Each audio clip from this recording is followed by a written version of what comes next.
इस पूरे planetary system में जीवन केवल पृथ्वी पर है और जगह की बातें तो एक्सप्लोरेशन की है। तो सूर्य एक जीवन देने के लिए या इस पृथ्वी पर जीवन के लिए सूर्य के बिना संभव नहीं है। और सूर्य का दर्शन हम बैठे बैठे यहाँ से कर लेते हैं, लेकिन यहाँ से जरा ज़्यादा ही 8 मिनट से अगर लाइट के स्पीड से चले तो हम सूर्य पर पहुँचेंगे। 150 बिलियन किलोमीटर से यहाँ से सूर्य की दूरी है। लेकिन सूर्य अपने आप में एक अद्भुत प्रयोगशाला है, भौतिक प्रयोगशाला, भौतिकी है, वहाँ हर चीज़ है, टेक्नोलॉजी है। आज का सब कुछ जो कुछ हम थोड़े मात्रा में जानते हैं वह हम समझते हैं, उसको सूर्य में देखते हैं। सूर्य एक ऐसी जगह है जहाँ की रोशनी से हम पहली बार ये जान पाए कि हीलियम वहाँ है। पृथ्वी पर हमने बाद में उसका आविष्कार किया। सूर्य के मोशंस और प्लैनेट के मोशन से केपलर और न्यूटन ने बहुत से नेचुरल लॉज को प्रपोज किया। मरकरी वगैरह के प्रिसिजन से आइंस्टीन की जनरल थ्योरी ऑफ रिलेटिविटी को बल मिला। स्टार डिफ्लेक्शन, सोलर इक्लिप्स के मेजरमेंट से जनरल रिलेटिविटी को मान्यता मिली, एक्सपेरिमेंटल वेरिफिकेशन मिला। सूर्य के वातावरण के स्टडी से रेडिएटिव ट्रांसफर की प्रोसेसेस को बहुत जानकारी मिली, जिससे कि एस्ट्रोफिजिक्स में काफ़ी क्रांतिकारी परिवर्तन हुआ। सूर्य एक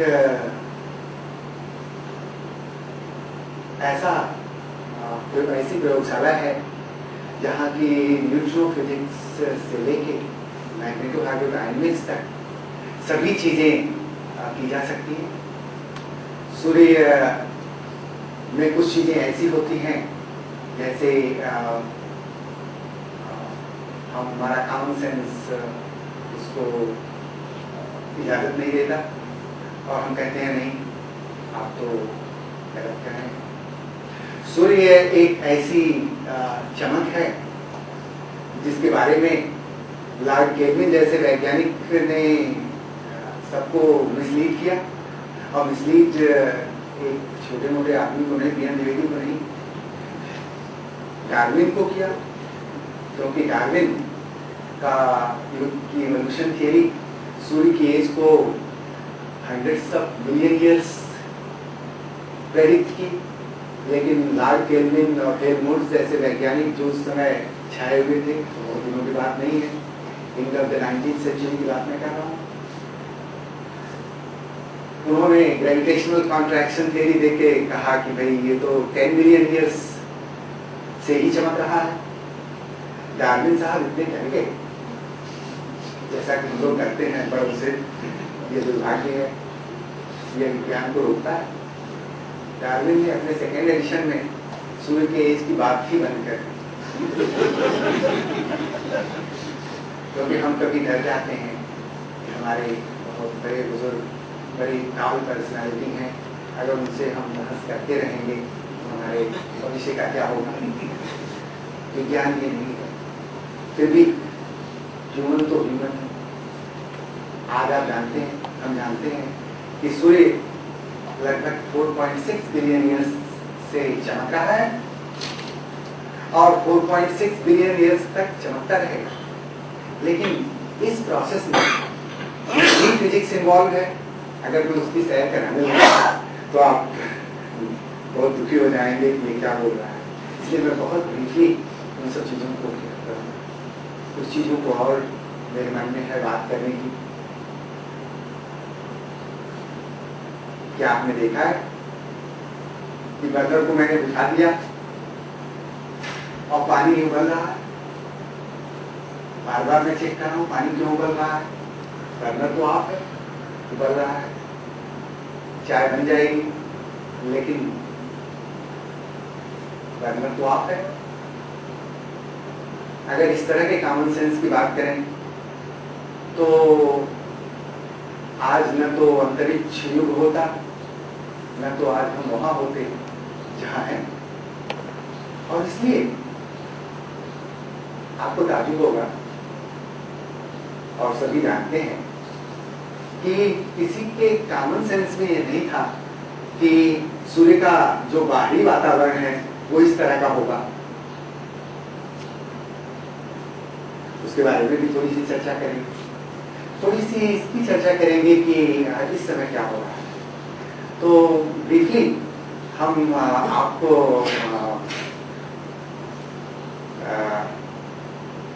आप देखें कि बचपन से ही माँ बच्चों को चंद्रमा की तो सैर कराती ही है, वो भी सुना सुना के। सूर्य की सैर की बात बहुत कम लोग करते हैं, और सूर्य को हम पहुंच नहीं सकते, वहां जा नहीं सकते। इसलिए नहीं कि ये टेक्नोलॉजिकल चैलेंज है, इसलिए कि उसका बाहरी तापक्रम मिलियन डिग्री टेम्परेचर है, तो वहां जाना संभव भी नहीं है। अगर हम सूर्य की गति कभी स्पीड ऑफ लाइट की के स्पेस क्राफ्ट से जाएं तो भी संभव नहीं। फिर भी हम एक वायरस तो कर सकते हैं, तो हम आपको वहां लिए चलते हैं और फिर इसके बाद हम आपको क्विकली कुछ बहुत एक्साइटिंग मोमेंट्स से आपको आपके सामने प्रस्तुत करेंगे, और कुछ हम आपको मूवी भी दिखाएंगे। उसकी एंकरिंग उतनी अच्छी तो नहीं होगी, लेकिन जैसा मैंने कहा कि इसकी कोई भाषा नहीं होती। विज्ञान ग्लोबल है, विज्ञान की कोई भाषा नहीं। आप इसको माने, विज्ञान वह है जो कि हम सोचते हैं कि हम will take a virus to the Mars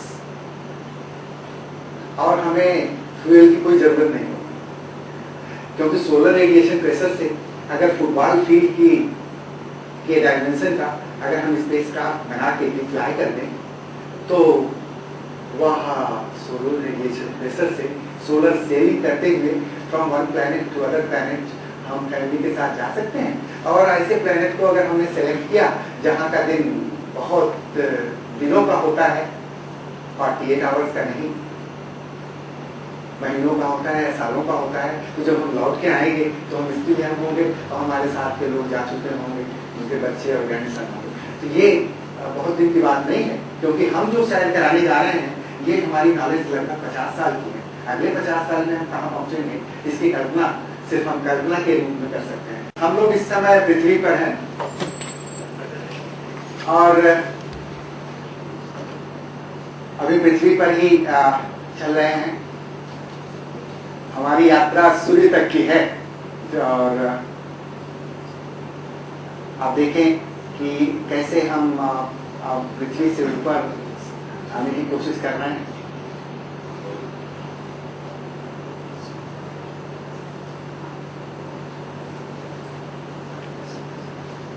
हम स्पेस क्राफ्ट से आगे बढ़ रहे हैं। वायुमंडल के दिन एकाएक हमने चंद्रमा से इनकाउंटर किया और स्पेस क्राफ्ट आगे बढ़ता जा रहा है, और इस एकदम इनर जो प्लैनेट है वह सूर्य का चक्कर लगा रहा है। अभी आपने सोलर इक्लिप्स देखा, huge amount of enormous activities sun पर हो रही हैं। और देखिए अभी आपने देखा कि कोरोनल मास इजेक्शन हुआ, बहुत बेहतरीन एक प्रोमिनेंस इरप्ट करने की स्थिति में आ गया है। सूर्य के ऊपरी सतह पर आप देखें कि चुंबकीय एक्टिविटीज कितनी कॉम्प्लेक्स हैं, जिसको कि हम पृथ्वी की लेबोरेटरी में प्रोड्यूस नहीं कर पाते। ये energy scale 10 to the power 25 to 10 to the power 26 joule पर सेकेंड की स्केल पर है। आप देखिए किस तरह की एक्टिविटीज हो रही है सनस्पॉट का formation.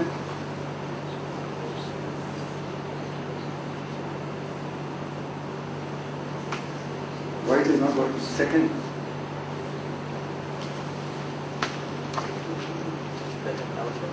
Is there? Is there? Okay.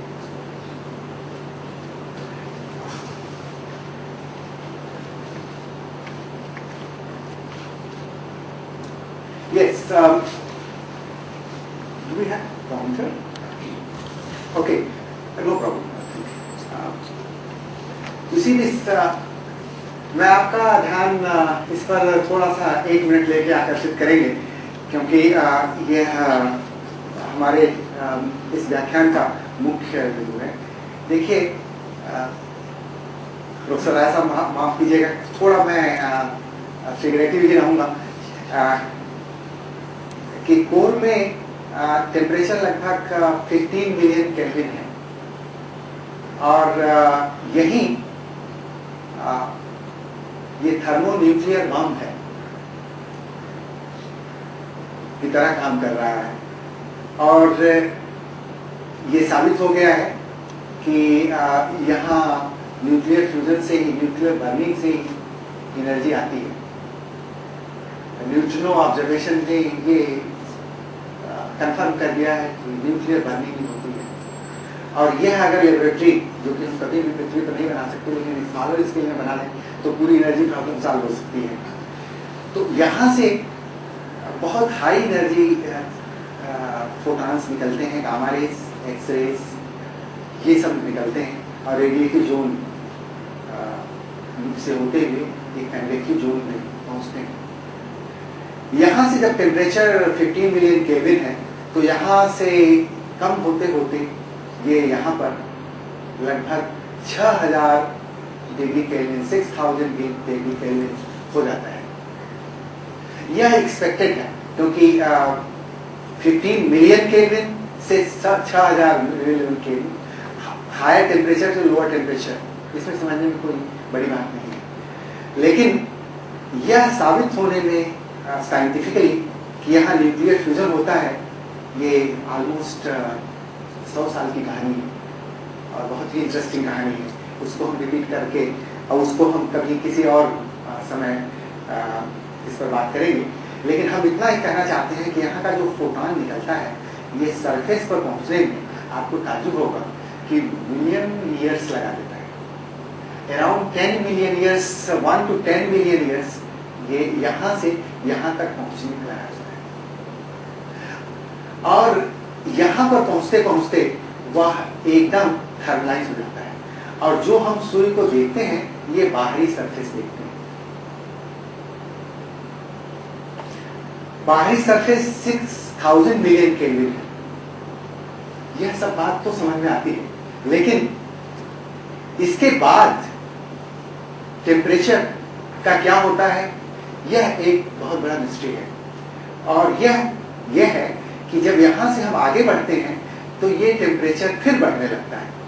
जैसा मैंने आपको टी केटल का उदाहरण दिया कि पानी खौल रहा है, कि सरफेस टेम्परेचर तो 6000 केल्विन है, लेकिन इसके ऊपर जब जाते हैं तो फिर टेम्परेचर क्रोमोस्फीयर होते हुए कोरोना में जाते जाते फिर मिलियन डिग्री टेम्परेचर हो जाता है। How can this be? This can not be, and therefore this problem took a long time.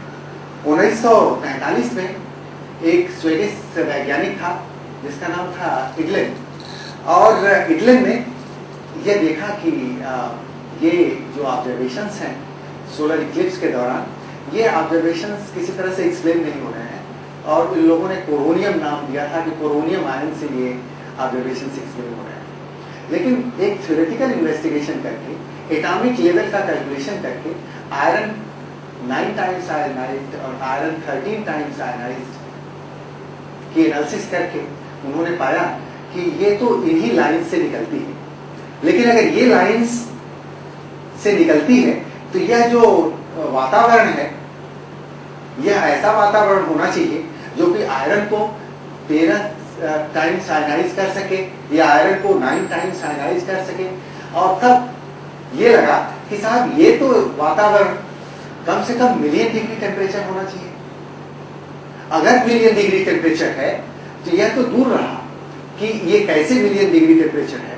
यह बात लोगों को समझ में आने लगी कि अगर ये मिलियन डिग्री टेम्परेचर है तो इससे एक्सरेज अल्ट्रावायलेट निकलना चाहिए। और पहली बार 1946 में जर्मन मिलिट्री कैप्चर्ड रॉकेट जो अमेरिकन ने पकड़े थे, उससे नेवल रिसर्च लेबोरेटरी के साइंटिस्ट लोगों ने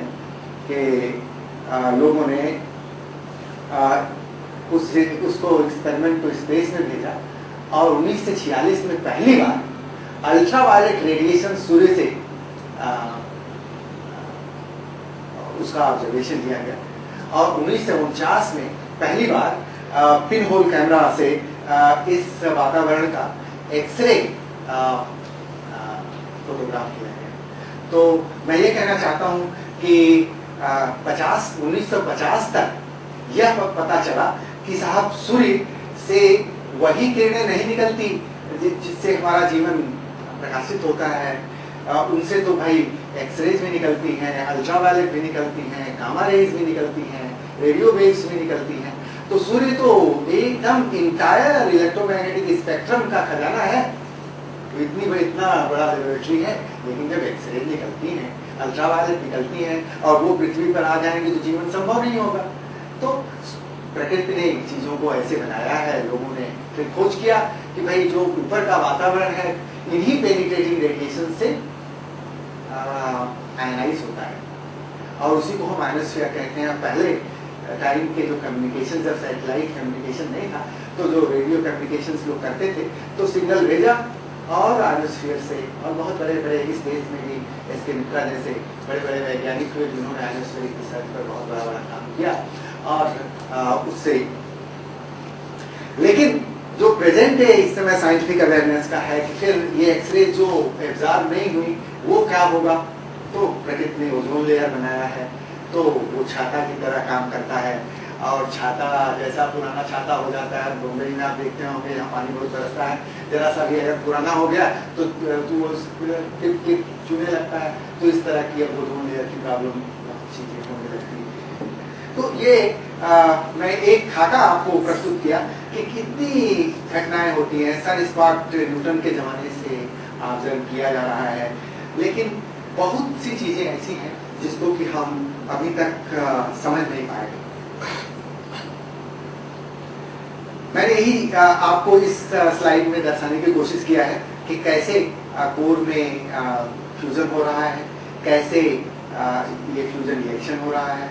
और इस ग्राफ में दिखाया है कि कैसे ये अराउंड 15 मिलियन केल्विन से ये तापक्रम सरफेस पर 6000 केल्विन हो जाता है और फिर ये तापक्रम बढ़ने लगता है और ये मिलियन डिग्री पहुंच जाता है। ये सोलर फिजिक्स के लिए नहीं, एस्ट्रोफिजिक्स के लिए आज भी एक आउटस्टैंडिंग प्रॉब्लम है।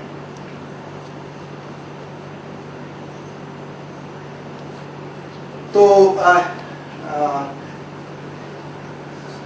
यह जो मैंने अभी आपसे चर्चा किया था उसी का अंग्रेजी रूपांतर है। इसके बारे में भी हम अपने ओपनिंग रिमार्क्स में हिंदी में बोल चुके हैं। मैं यहाँ ये कहना चाहता हूँ कि हम सिर्फ सूर्य के बाहरी वातावरण में क्या हो रहा है इसका ही एक नज़ारा आपके सामने प्रस्तुत करूँगा। भीतर का नज़ारा कभी आप लोगों को सुनना हो तो मैं अपने निदेशक महोदय से निवेदन करूँगा। यहाँ मुंबई में एक बहुत ही इमिनेंट साइंटिस्ट हैं जो कि भीतर का नज़ारा प्रस्तुत करेंगे। वो TIFR के ही साइंटिस्ट हैं, प्रोफेसर SM चित्रे। वो भी बहुत एक्साइटिंग पार्ट है, लेकिन हम उसको इसलिए नहीं टेकअप कर पा रहे हैं क्योंकि एक लेक्चर में इन सब हर चीज़ों को कवर करना मुश्किल है। इसलिए उस पार्ट की लेबोरेटरी को मैं नहीं लेना चाहता, क्योंकि वह भी बहुत मोस्ट एक्साइटिंग डेवलपमेंट है कि न्यूट्रिनो के अलावा हम कैसे प्रूव कर सकते हैं। जो हीलियोसाइस्मोलॉजिकल स्टडीज का डेवलपमेंट हुआ है वह भी एक अभूतपूर्व घटना है, जिससे कि अब स्टीरियोसाइस्मोलॉजी का भी पार्ट बनता जा रहा है कि इन ऑसिलेशन से कैसे हम इनसाइट की स्टडी करें। जैसे आप किसी भी बॉडी का ऑसिलेशन जाने तो उसकी एनालिसिस करके आप internal structure, internal motions, dynamics study कर सकते हैं। वैसे ही सन ऐसे देखने में तो स्टडी लगता है लेकिन ऑसिलेट करता है, तो ऑसिलेशन को मेजर करके वो इंटीरियर स्टडी की जा रही है और वो काफ़ी एक्साइटिंग एरिया आज की रिसर्च की है। यह एक कुछ स्ट्रक्चर्स हैं जो कि स्पेसक्राफ्ट से ऑब्जर्व क्लिपिंग्स हैं। ये तो सन स्पॉट के ऑब्जर्वेशन है जो कि वाइट लाइट में है। ये इरप्टिंग प्रोमिनेंस है, या सूर्य से जो विस्फोट होते रहते हैं किस तरह से होते हैं। ये coronal holes, not black holes. सूर्य में कुछ जगहें ऐसी हैं पोलर रीजन्स में जहाँ की बहुत हाई स्पीड विंड्स निकलती रहती है, जिसको हम सोलर विंड कहते हैं, हाई स्पीड सोलर विंड कहते हैं। उसका है। और एक ये कोरोनल मास इजेक्शन है जो कि आज के समय में बहुत प्रासंगिक हो गया है, क्योंकि टेक्नोलॉजिकल एज में जो जो हम बढ़ते जा रहे हैं और स्पेस स्टेशन की तरफ जा रहे हैं और हम स्पेस कॉलोनीज की बात कर रहे हैं और मार्स के का ट्रिप प्लान कर रहे हैं, तो जो ही हम और हमारा देश भी चंद्रयान में 2007 के अंत तक जाने की तैयारी कर रहा है, तो हमें टेरेस्ट्रियल वेदर की जगह पर स्पेस वेदर, अंतरिक्ष वेदर की भी जानकारी होनी चाहिए। और इसका इस समय काफी लोग इस पर शोध कर रहे हैं।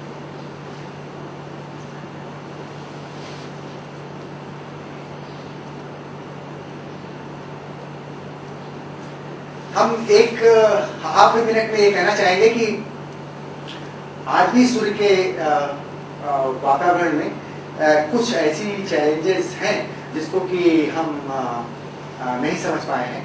जैसे ये जो ब्राइटनिंग्स होती है फ्लावर्स वगैरह की, वह जो मैग्नेटिक फील्ड देती है, या एक बड़ा इंटरेस्टिंग टॉपिक है कि जो एबेंडेंस है, कोई एलिमेंट का एबेंडेंस एक जगह से दूसरी जगह पर वैरी कैसे करता है। ये भी एक बहुत इम्पॉर्टेंट है, क्योंकि इंटरनल स्ट्रक्चर के लिए एलिमेंटल एबेंडेंस की और आउटर स्ट्रक्चर के लिए भी जरूरी है।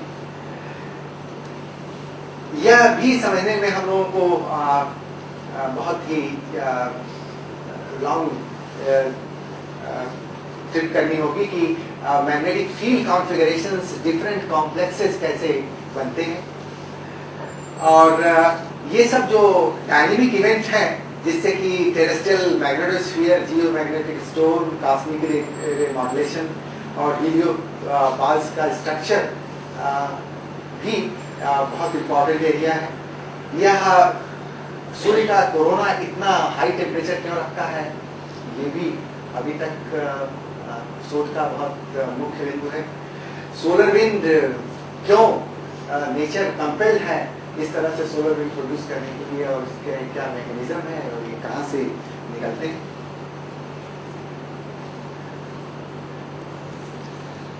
सोलर इक्लिप्स का ऑब्जर्वेशन देख के सभी लोग बहुत ही फैसिनेटेड होते हैं, क्योंकि one of the most cosmic manifestation है, बहुत ही एक्साइटिंग। और सोलर इक्लिप्स से बहुत सी जानकारियों से हम लोगों को लाभ मिला है साइंस को। ये सोलर इक्लिप्स इंडिया में नीम के थाना से लिया गया है, इसका हम लोग पार्ट थे केवल दिखाने के लिए। ये इसके पहले मैं यह मैं अभी बताया हूँ अपनी रिमार्क्स में कि ये पहला ऑब्जर्वेशन है अल्ट्रावायलेट का सन से, जो नेवल रिसर्च लेबोरेटरी के लोगों ने 1946 में किया। छोटा सा मैं फिजिक्स की बात यहाँ करना चाहता हूँ, वो ये है कि जो सोलर सरफेस हम रोज सुबह दोपहर शाम देखते हैं वह ऐसा ही दिखाई पड़ता है अगर आप सोलर टेलीस्कोप से देखें। और यह सरफेस क्यों 6000 डिग्री केल्विन है, एक तो इसका एक्सप्लेनेशन ये है कि अगर black body radiation Planck's radiation formula ले लें और ब्लैक बॉडी रेडिएशन किसी भी ब्लैक बॉडी का डिफरेंट टेम्परेचर पर प्लॉट करें तो इस कर्व को हर 10+2 का विद्यार्थी करता है और सोलर स्पेक्ट्रम को इस पर रखें तो ऑलमोस्ट 6000 केल्विन पर मैक्सिमम एमिशन होता है। और हम लोग मानते हैं कि यह आउटकम 6000 डिग्री केल्विन है और ये ब्लैक बॉडी की तरह रेडिएट कर रहा है। यह वेल एक्सप्लेन है। तो हम यहाँ सिर्फ ये इंसिस्ट करना चाहते हैं कि जो सोलर सरफेस है वह ब्लैक बॉडी रेडिएशन की तरह इमिट कर रहा है। लेकिन फिर उसके बाद बात इससे बनती नहीं है। इसके पहले वाला पिक्चर केवल दिखाने के लिए था कि अगर आप सूर्य के सतह को एक अच्छे टेलीस्कोप से देखें जो कि दूरी लगभग अक्रॉस मुंबई का जो नया शहर है उसका डायमीटर ले लें और वह रिजोल्यूशन हो तो यह ग्रैन्यूल स्ट्रक्चर आपको दिखाई पड़ेगा। ये ग्रैन्यूल स्ट्रक्चर और बेसिक एक्टिविटी जो सन की है वो मैग्नेटिक एक्टिविटी के ही नाते है। और यह भी एक टॉपिक है जिसको बहुत interesting the latest sun spot का फिलामेंट्री स्ट्रक्चर स्वीडिश टेलीस्कोप का ये आपको मैं इसलिए दिखाया कि किस तरह से पेनिम्ब्रा और किस तरह से umbral region sunspot is concentrated, इसकी भी बहुत स्टडीज यूजफुल है। या वाइट लाइट में सन का ऊपरी सतह जो हम लोग देखते हैं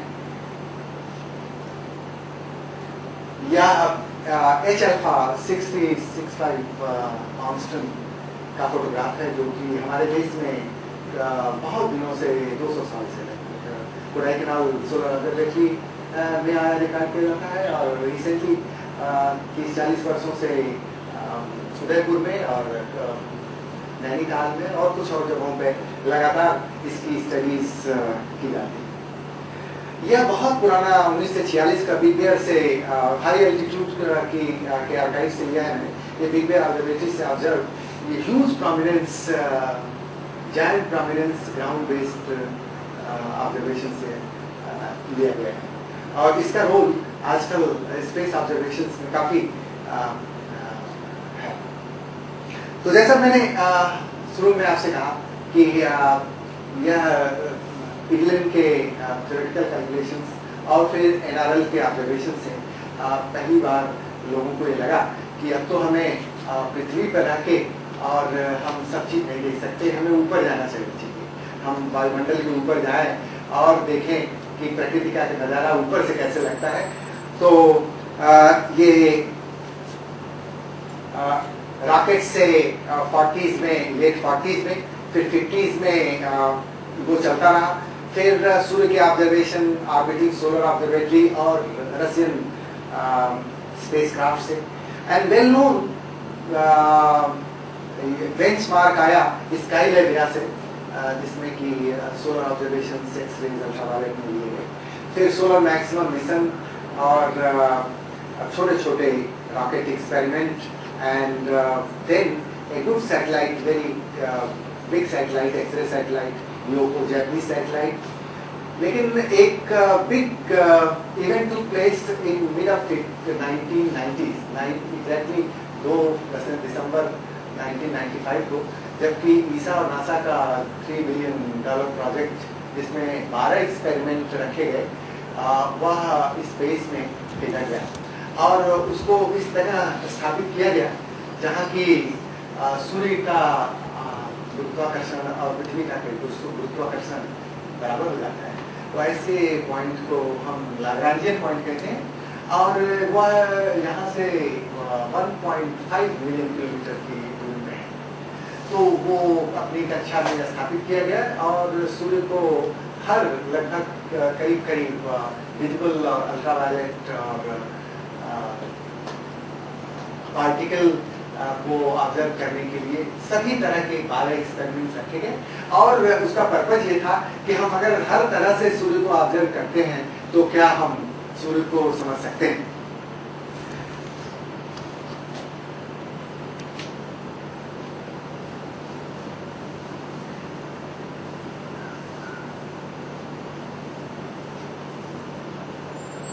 यह सूर्य का एक इमेज है जो कार्बन 3 लाइंस में कार्बन 2 बार जब उसके 2 इलेक्ट्रॉन्स उसके ऑर्बिट से निकाल दिए जाए तो उस तरह के आयन से अल्ट्रावायलेट लाइंस निकलती हैं और उसमें ये आप पिक्चर देखें। हम थोड़ा क्विकली पिक्चर्स पे जाएंगे क्योंकि मेन पॉइंट्स को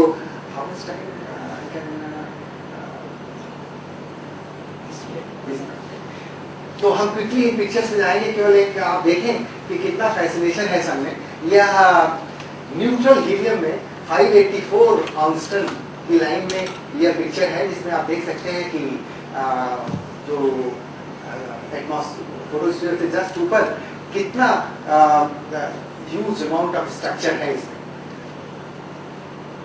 यह सल्फर 6 लाइन है। सल्फर से लगभग 0.8 मिलियन डिग्री केल्विन पर ये फॉर्म होंगी।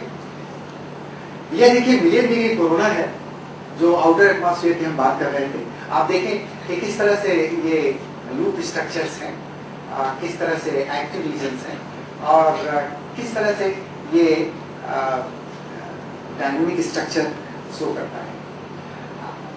यह पिक्चर मैंने अपने एक डायनामिक सन हमारी एक एडिटेड किताब कैम्ब्रिज यूनिवर्सिटी प्रेस से 2003 में आई। हमने इसी को सेलेक्ट किया उसके कवर पेज के लिए बिकॉज ये विजुअल अपीयरेंस देता है। हीलियम लाइन है 284, हीलियम एक 1 से आयनाइज, हीलियम एक इलेक्ट्रॉन उसका बाहर कर दिया जाए तो जैसे हीलियम 1 से आयनाइज्ड एंड ये प्रोमिनेंस एकदम रेडी है ये इरप्ट करने के लिए। हम लोगों ने इसको मैप किया है और थोड़ी देर बाद विद इन फ्यू मिनट्स ये इरप्ट कर गया है इसलिए। और you see huge amount of activities. यह एक मोज़ेक पिक्चर है। कई अल्ट्रावायलेट लाइंस को कोरोना के हमने क्लब करके इसको देखने की कोशिश किया है कि किस तरह के inter combinations and complex magnetic activities taking place. Sun को अगर आप एक्सरेज में देखें तो लोगों में इस तरह से दिखाई पड़ता है। यह मिलेनियम का वन ऑफ द 10 इमेजेस जो सर्वे से पाया गया कि ये 10 इमेजेस में एक एस्ट्रोफिजिकल इमेज सेलेक्ट की गई। बेहतरीन फिजिकल स्ट्रक्चर्स इसमें दिखाती। सारी हम बहुत क्विकली जाएंगे, मेन पॉइंट्स को कवर करेंगे क्योंकि 20 मिनट ही मेरे पास समय है। तो आप देखें कि टेम्परेचर, जैसा मैं आपको बताया कि ये टेम्परेचर इस तरह से राइज होता है और डेंसिटी इस तरह से भीतर से बहुत ज़्यादा है, कम होते होते यहाँ कम हो जाता है। तो जो यह जो वातावरण है ये यहाँ न तो साहा और बोल्ट्जमैन इक्वेशन लगता है, ये सब इसी रीजन में लगता है। ये जहाँ जाते हैं तो यहाँ नॉन थर्मल डायनामिक इक्विलिब्रियम हो जाता है, नॉन एल्टी प्लाज्मा जिसको कहते हैं, और वहाँ डिटेल बैलेंस इक्वेशन लगता है और उसको इन ऑब्जर्वेशंस को आप सिंपल एलटीई से नहीं एक्सप्लेन कर सकते। तो आप देखिए कि किसी भी ऑब्जेक्ट का किसी भी लेबोरेटरी में आप काम कर रहे हैं और किसी भी मान लीजिए डॉक्यूमेंट में प्लाज्मा में आप काम कर रहे हैं तो आपको क्या चाहिए? आपको इलेक्ट्रॉन डेंसिटी चाहिए, टेम्परेचर चाहिए, प्लाज्मा का फ्लो क्या है, इतना तो आप इन ऑब्जर्वेशन से निकाल सकते हैं। क्योंकि जो आप रेडिएशन मेजर करेंगे, जो लाइन प्रोफाइल मेजर करेंगे, उससे आप इसको मेजर कर लेंगे। लेकिन सन के एटमॉस्फेयर में सबसे बड़ी प्रॉब्लम है कि मैग्नेटिक फील्ड स्ट्रेंथ हम मेजर नहीं कर सकते। आज तक जितना भी मैग्नेटिक फील्ड हम मेजर किए हैं वो फोटोस्फीयर ग्राउंड बेस हम कर लेते हैं, क्योंकि जीवन प्रिंसिपल से हम स्प्लिटिंग मेजर करके उसका मैग्नेटिक फील्ड सन स्पॉट का मेजर कर लेते हैं। लेकिन कोरोना में हम मेजर नहीं कर सकते, क्योंकि हमारा इंस्ट्रूमेंटेशन इस लेवल का अभी नहीं हुआ है कि हम इंफ्रारेड लाइंस की प्रोफाइल को की स्प्लिटिंग देख सकें और कोरोनल मैग्नेटिक फील्ड को मेजर कर सकें। तो एक चैलेंज है। हम किसी भी गैसियस प्लाज्मा का हम अगर उसका रेजिस्टिविटी नहीं जानेंगे तो हम कैसे जानेंगे कि क्या प्लाज्मा प्रोसेसेस है? ये भी एक चैलेंज है। उसकी विस्कोसिटी नहीं जानेंगे तो हम कैसे जानेंगे कि हाउ डज इट फ्लो? अगर उसका टर्बुलेंस हम मेजर नहीं करेंगे तो then how can we know the physical characteristics of that plasma? और यदि वेव्स नहीं हम ऑब्जर्व करते हैं तो हम सब प्लाज्मा फिजिक्स थ्योरी लगा लें तो हम कैसे कहेंगे कि अर्बन वेव है, स्लो वेव है, यूएसडी वेव किस तरह का है? तो ये चैलेंजेस हैं। लेकिन कुछ चैलेंजेस को आप स्वीकार करते हैं एज ए साइंटिस्ट और फिर उसके लिए इमेजिन करते हैं, उसके लिए थियरी बनाते हैं, उसको फिर ऑब्जर्व करने की कोशिश करते हैं। तो एमएसडी वेव्स को हम लोगों ने कुछ ट्रेस एक सैटेलाइट है, वो नासा की सैटेलाइट है, और EIT सोहो का एक एक्सपेरिमेंट है। इससे हम लोगों ने एमएसडी वेव्स मेजर किया। और एक एक्सपेरिमेंट फॉर्चुनेटली मैं सुपर इंस्ट्रूमेंट जो सोहो में है उसका मैं एक बहुत एक्टिव पार्टिसिपेंट 15 साल से हूँ। तो हम लोगों का इंटरेस्ट ये जरूर था कि भाई हम लोग इन प्रोग्राम्स को स्टडी करें, उसकी लाइन प्रोफाइल मेजर करें और देखें कि कुछ नई फिजिक्स एक्सप्लेन कर पाते हैं कि नहीं कर पाते। तो इससे भी कुछ हम लोगों ने कुछ किया है। एक इंटरेस्टिंग ऑब्जर्वेशन इस तरह का डेवलप हुआ है कि भाई ion temperature electron temperature same नहीं है, उससे भी एनिसोट्रॉपिक मेजरमेंट से कुछ चीजें एक्सप्लेन हुई है। इस समय नासा का एक बहुत बढ़िया सैटेलाइट RHC स्मॉल सैटेलाइट है और इससे माइक्रोफ्लेयर्स की इमेजिंग कर रहा है। तो इन ऑब्जर्वेशन से भी काफी इंटरेस्टिंग रिजल्ट मिले।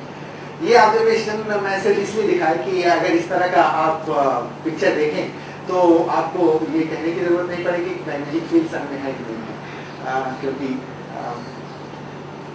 या हम थोड़ा क्विकली स्किप करेंगे। ये सोलर साइकिल वेरिएशन है इन एक्स-रेज। ये सोहो सैटेलाइट है। मैं आपका ध्यान इसलिए आकर्षित करना चाहता हूँ कि ये सोलर कोई भी जब आप सैटेलाइट भेजते हैं तो आप या कोई भी प्रोजेक्ट लिखते हैं एज ए साइंटिस्ट तो आप ये लिखते हैं कि आपका क्या ऑब्जेक्टिव है, इसके बाद क्या मिलता है, ये तो साइंटिफिक एक्सप्लोरेशन है। लेकिन जब ये प्रोजेक्ट लिखा गया जिसमें कि $3 बिलियन खर्च होना था तो इसके 3 ऑब्जेक्टिव रखे गए। एक तो ऑब्जेक्टिव ये था कि भाई क्या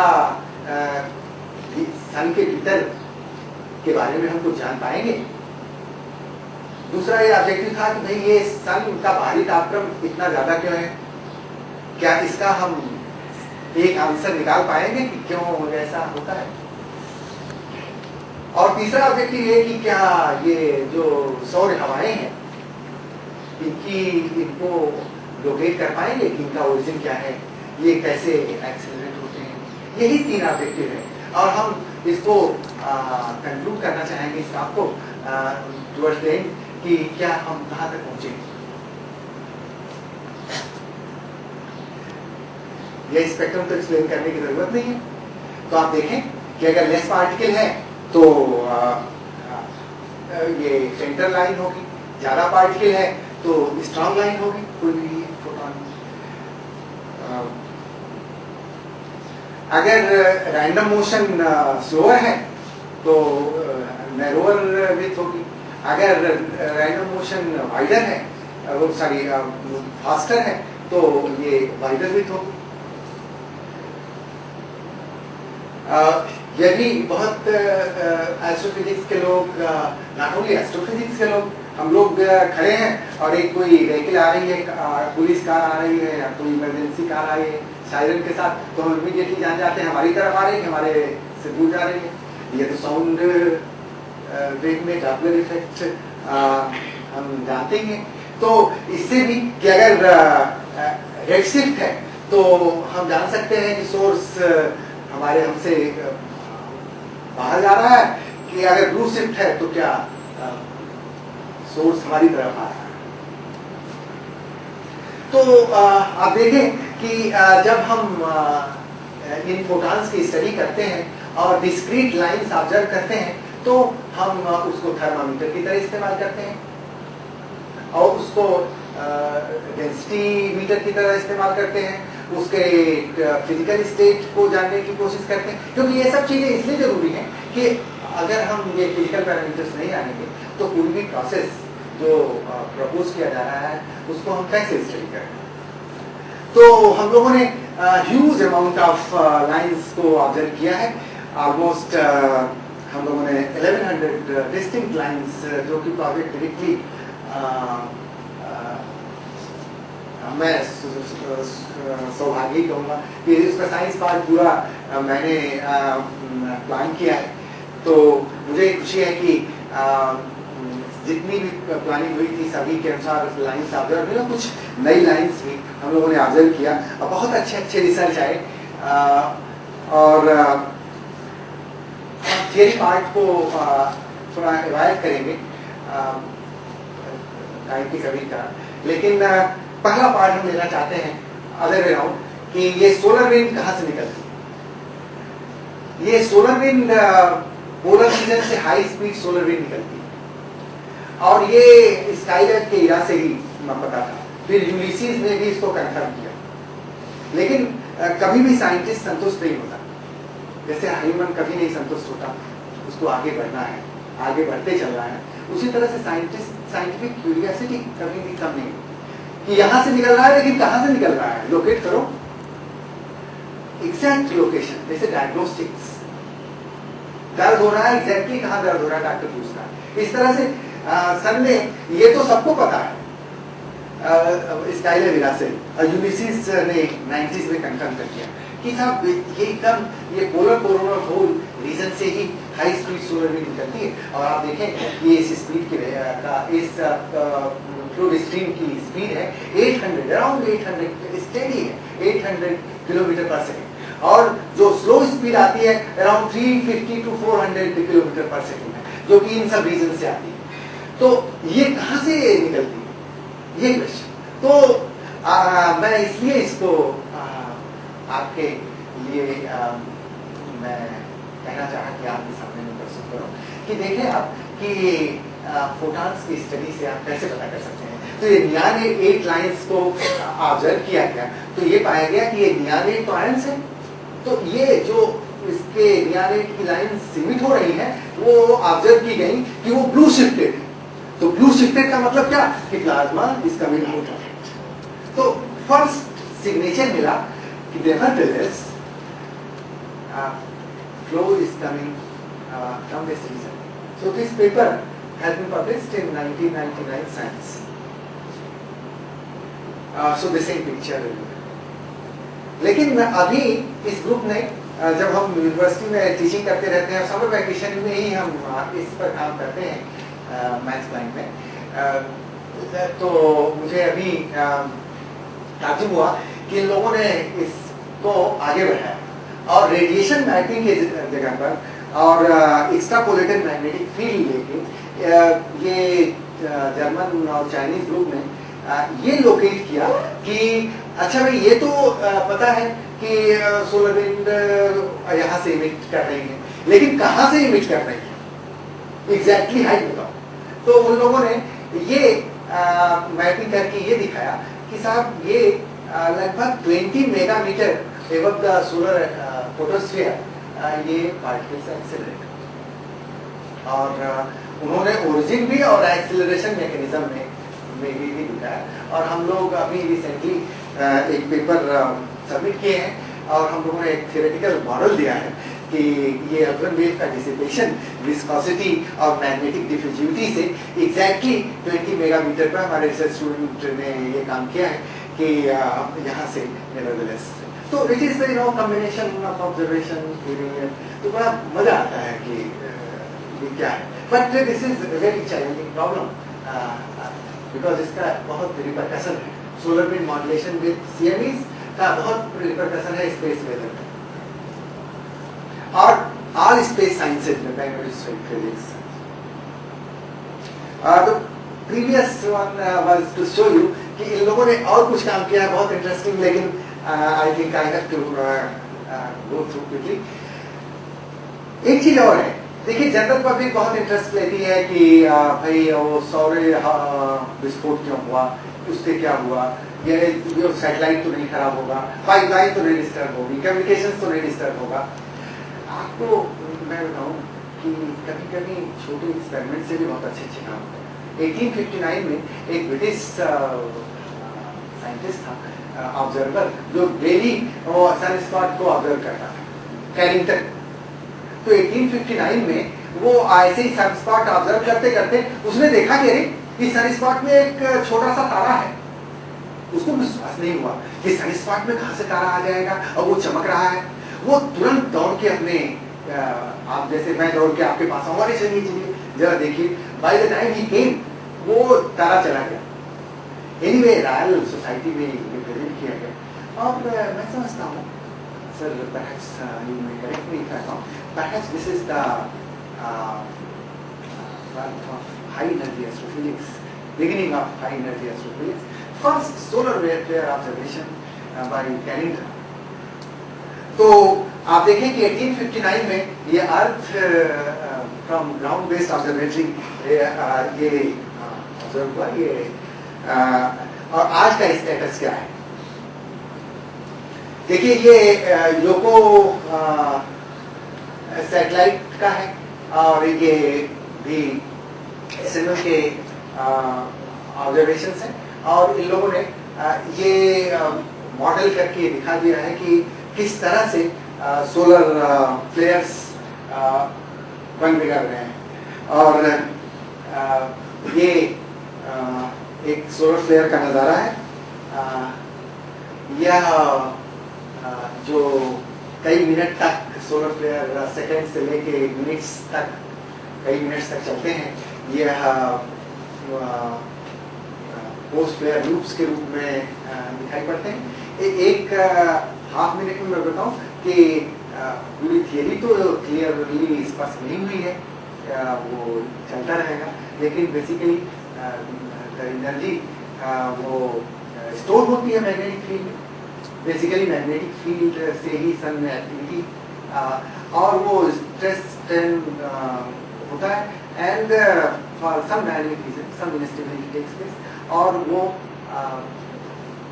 ओपन होती है फील्ड लाइंस, ओपन होती है जो डिस्चार्ज होती है फील्ड लाइंस, और जो फील्ड लाइंस डिस्चार्ज होती है ओपन होती है तो ये बेसिकली रिकनेक्शन होके ये एनर्जी रिलीज होती है। तो मैग्नेटिक रिकनेक्शन जिसका ऑब्जर्वेशनल सिग्नेचर बहुत चैलेंजिंग है is most modern theory to explain not only solar and astrophysical plasma but space plasmas too including टोकमैक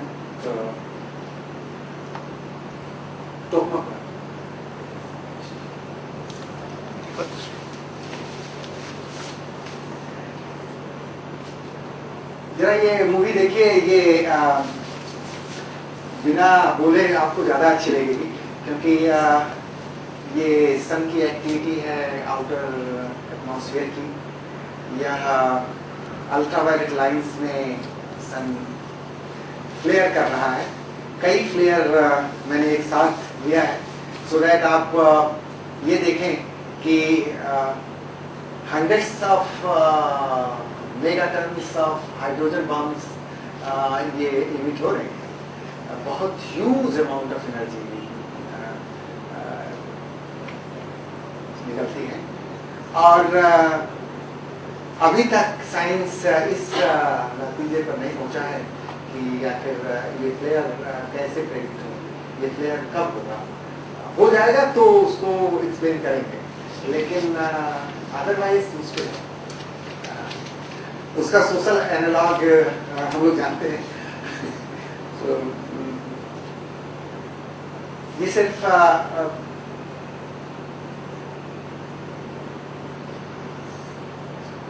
आप देखें कि कुछ प्लेयर्स के साथ ऐसा भी होता है कि कोरोनल मास इजेक्शंस भी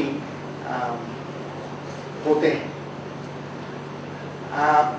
ऐसा नहीं है कि सभी प्लेयर्स के साथ कोरोनल मास इजेक्शंस होते हैं। ऐसा भी नहीं होता कि सभी कोरोनल मास इजेक्शंस के साथ प्लेयर, ये कोरिलेशन परफेक्ट नहीं है, लेकिन कुछ प्लेयर्स के साथ जो बहुत ह्यूज प्लेयर्स हैं उनके साथ कोरोनल मास इजेक्शंस होते हैं, और coronal mass इजेक्शंस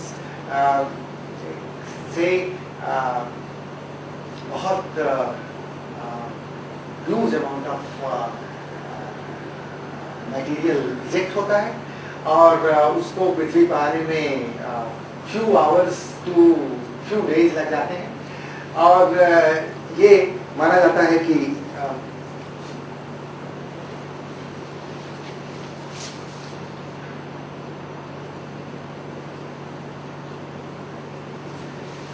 yes, this is the same one special player 2003 which attracted a lot of media attention. This again is it. I wanted to show this very exciting event. देखें आपकी flare, ये silkie flare generally हम लोग कहते हैं।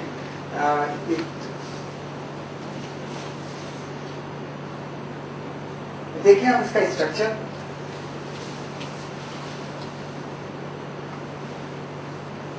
तो इतने समय में ये almost 10 to about 30 joule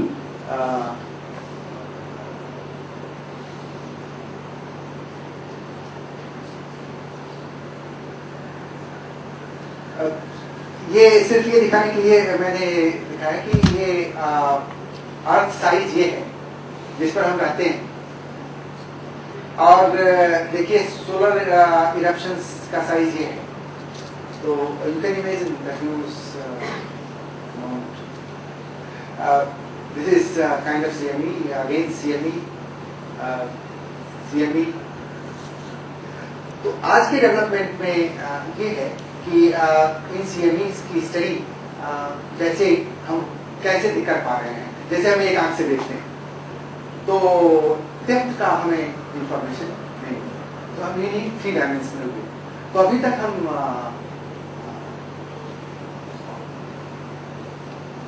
2 dimensional view ही कर पाते हैं। तो इसी जुलाई में एक सैटेलाइट जा रहा है जिसका नाम स्टीरियो है। वो 2 स्पेसक्राफ्ट क्रॉस रहेगा और दोनों से इन CMEs का व्यू लेगा, और वो 3 डायमेंशनल व्यू देगा, जिससे कि ये उम्मीद की जाती है कि CMEs की स्टडी और अच्छी हो जाएगी। और जैसे हम अर्थ का वेदर प्रेडिक्ट करते हैं, उसी तरह से हम लोग स्पेस वेदर भी प्रेडिक्ट करने लगेंगे। सो इसके इफेक्ट्स तो आप देखते ही होंगे, हमने जस्ट क्विकली इसको पास ऑन कर दिया। तो मैं क्षमा चाहूँगा, I will take 5 minutes on this and then I will conclude in 2 minutes. वेग एक्टिविटी में हम लोगों ने काफ़ी इंटरेस्ट लिया है, और इस में हम लोगों ने ये पाया कि वेव एक्टिविटी हम लोग लाइंस की लाइन विड्थ मेजर करके कर सकते हैं, और इसके बहुत डिटेल इन्वेस्टिगेशंस हम लोगों ने किया, और हम लोगों ने ये पाया कि लाइन विड्थ का जो वेरिएशन है वह नैरो डाउन नहीं होता as a function of distance, लेकिन कुछ ग्रुप का ये मानना है कि नैरो डाउन होता है। अगर वो नैरो डाउन होता है तो वेव डिसिपेशन, मेल्विन वेव का डिसिपेशन होता है, और वो एक इम्पॉर्टेंट एनर्जी मैकेनिज्म हो सकता है। लेकिन अभी इस पर बहुत शोध हो रहे हैं। हम लोग पर्सनली हम इस प्रोजेक्ट में इन्वॉल्व हैं, और हमने दोनों इंस्ट्रूमेंट से CDS एंड सुमर से काफ़ी ज़्यादा ऑब्जर्वेशन लिया है, और एक एस्ट्रोनॉमी एस्ट्रोफिजिक्स में हम लोगों का पेपर आ चुका है और हम लोग बहुत ही कॉन्शियसली ये कहे हैं इसमें जर्मन कोलैबोरेशन और ब्रिटिश कोलैबोरेशन में कि अभी तक हम लोग कंक्लूसिव एविडेंस पर नहीं पहुँचे हैं कि लाइन विड्थ का नैरो डाउन हो रहा है। तो हो सकता है कि कुछ अभी कमी हो एनालिसिस में, या हो सकता है कि और ऑब्जर्वेशन की ज़रूरत पड़े, लेकिन द कंक्लूजन इज ये इन सब वार्तालाप का कंक्लूजन ये है कि साहब ये जो सूर्य का बाहरी तापक्रम है वो इतना हाई ये है कि या तो ये वेव्स वहाँ डिसिपेट होती हैं और वेव डिसिपेशन से एनर्जी कंटिन्यूसली वो वहाँ प्रोवाइड होती है और ये हार्ट बना रहता है, क्योंकि इवन कोरोनल होल रीजन पे भी मिलियन डिग्री टेम्परेचर है। और दूसरा रीजन ये है कि साहब वो एक बहुत बड़े वैज्ञानिक हैं पार्कर, जिन्होंने सोलर विंड थियरी का जन्म किया। Eugene Parker University of Chicago में आज भी एमिनेंट प्रोफेसर हैं। तो उनका ये है कि वो micro फ्लेयर्स, nano फ्लेयर्स all the time taking place, और उनका कंबाइंड इफेक्ट ये इफेक्ट करता है। लेकिन माइक्रो फ्लेयर्स का कलेक्टिव इफेक्ट कितना है इसका अभी ऑब्जर्वेशनल सिग्नेचर बहुत साउंड शूटिंग पर नहीं है। मैं इस मूवी को इसलिए दिखाना चाहता हूँ कि आप जब वीकेंड में जाएं और सूर्य की मॉर्निंग और सूर्य का इवनिंग सनसेट एंड सनराइज देखें और दिन में देखें, तो ये देखें कि हाउ एक्साइटेड यू फील, कि how dynamic is the sun all the time. It is full of dynamic activities. और देखिए 2001 में है, 2002 में देखिए, कुछ मैंने स्नैप्स तो दिखाने के लिए लिया है कि ऑल द टाइम एक्टिव सन है। और यह हमें क्योंकि इसके बिना हमारा जीवन संभव नहीं है और यह इतना डायनेमिक है, तो साइंटिफिक कंक्लूजन ये है कि हम लोगों को हमेशा डायनेमिक रहना चाहिए। All the time working, all the time working, all the time working, all the time dynamic,